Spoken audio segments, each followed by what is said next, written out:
you kind of know if you're working with Jim, it's going to be a groundbreaking movie. If I could just have everybody's attention for a second. This is kind of a pinch me moment, and we're actually getting to make this movie. Frankly, it's thrilling to be working with Jim again, to be in the first movie he's wanted to do since Titanic. It's a dream project. You know, the script, the first draft of it was written 12 years ago, and we didn't start on the film then because, frankly, the visual effects guys told me I was mad to even try.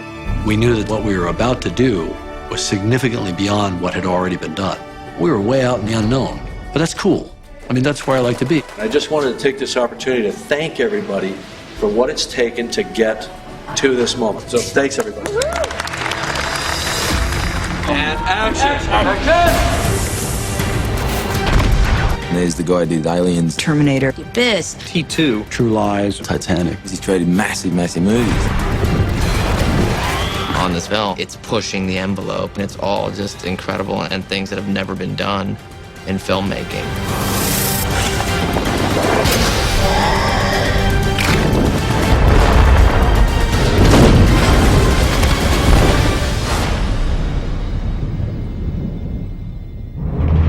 I started writing the film in '95, and it had all the characters in it and creatures and settings, but at the time, it turned out that it wasn't possible to do what I wanted to do.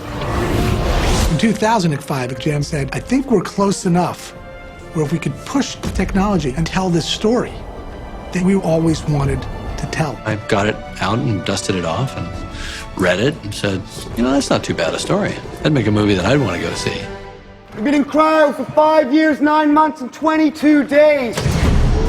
Jake's on a really interesting journey. Jake's a wounded former Marine, and he gets given the opportunity to go to Pandora. Your brother represented a significant investment. Since your genome is identical to his, you could step into his shoes.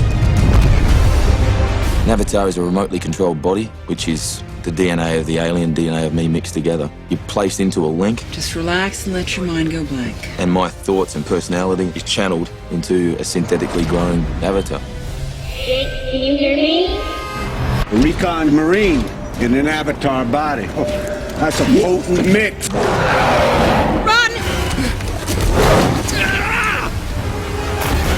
I want you to learn these savages from the inside. I want you to gain their trust. Through a series of circumstances, he meets Neytiri.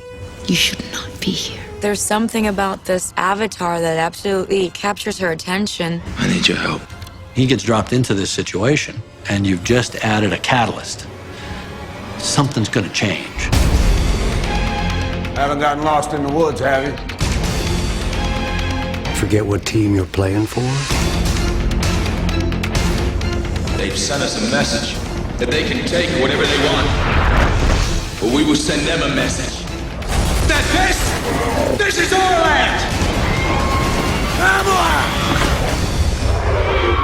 Well, we were creating an entire world from scratch. So you get a number of world-class artists. I mean, really the top people, the people that, you know, I'm an artist, so I wanted to find people that impressed me. Pandora is more of a jungle planet, but everything is amped up. Mountains are huge, waterfalls are epic, and a whole bioluminescent jungle. Outstanding. We like to get as much reference around because those are what motivate you to come up with these fantastic designs. Looked a lot at various regions of China, such as the Guilin area and the Zhangjiajie area, because they have these really dramatic limestone formations called karst formations.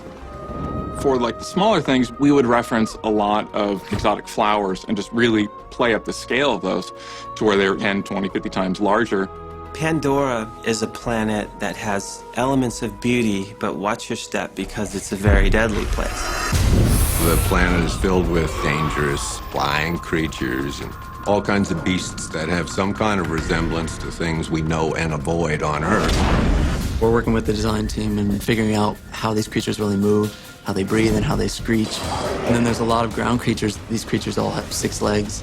They all kind of move differently than terrestrial creatures we're used to on Earth. So we're kind of developing a language for how they move. You guys are packing some heavy gear. Yeah, that's because we're not the only thing flying around out there. We're the biggest. You've got great kick-butt military hardware. They have to protect themselves from this dangerous planet. Have some extremely effective warships, Scorpion, the Samson helicopter, the Dragon, and the AMP suit. It's basically guerrilla warfare. We've a variety of military weapons, a pump-action shotgun, the machine gun, and flamethrowers. Good shooting, Ace. The number of animals, the number of creatures, the number of vehicles. It just doesn't have a precedent. You should see your faces. We've got roughly 25 sets worked out. We've got something like 40,000 square feet of floor area, plus the rainforest, another 10,000 square feet, so they're quite big numbers. Twitter Workshop was our main props maker, and they have done a lot of fantasy stuff, Lord of the Rings and Narnia, and so this is all made from scratch. Over the last year and a half, we created specialty props, weaponry, costume design for the world of Avatar. There's 120 racks of clothes here. There's thousands of costumes. We've got the best team on the planet here. All right, let's turn up the heat. Talk about the casting for Avatar. We wanted the best actors for the roles. We spent months and months and months looking at people all over America, all over England and Ireland, and putting people on tape all over the world. Get a phone call going, look, Jim Cameron wants to fly you to LA to audition for him. I was snowboarding at the time. I said, I've got to get down off the mountain first. They'll be here soon. Everyone must go, or you're gonna die. It was a stretch from the usual auditions of ordinary roles because you're playing a creature from a different planet. I just want to say thank you. Don't thank. You don't thank for this. The big discovery on this film in the early days was that it was very important to cast somebody who looked the way you wanted your character to look. Well, what we found is that it was much more difficult to capture the fine nuances of expression when the performer didn't match the character. Wasn't casting only voices. It was casting a certain level of physicality and interaction. People literally laughed when I was explaining that Zoe had to train for months because they thought, well, why would you have to do that for an animated film? Well, it's not animated. It's captured performance. So every bit of the physicality of her character, and this applies to all the other that are Na'vi or avatars, everything had to be created by them. It was very important for us to put all of our actors through a training regimen that was specific to their characters. We had them work with archery experts. We had them learn to ride horses. To say we did a lot of training is an understatement. I was wanting to do a film where I was physically challenged, not only mentally. I wanted to incorporate my body to a character. We also had to do a dialect training and a language training. Alaxi Navilu Kete ECV. Kete ECV. I am the creator of the Na'vi language. It is between 400 and 500 words. To me, it's been the most challenging thing. Nari. Sam had to go through very collapsed but intense Marine Corps training. We had to take Sam and teach him how to be military. Someone came down and showed him what it's like to hold a gun. We had to teach him how to use a pugil stick the way a Marine would. To me, it was more the way these guys see the world and the way that their training has made them think, and nothing can stop them. You got some hard kids showing up in this neighborhood. It's just another hellhole.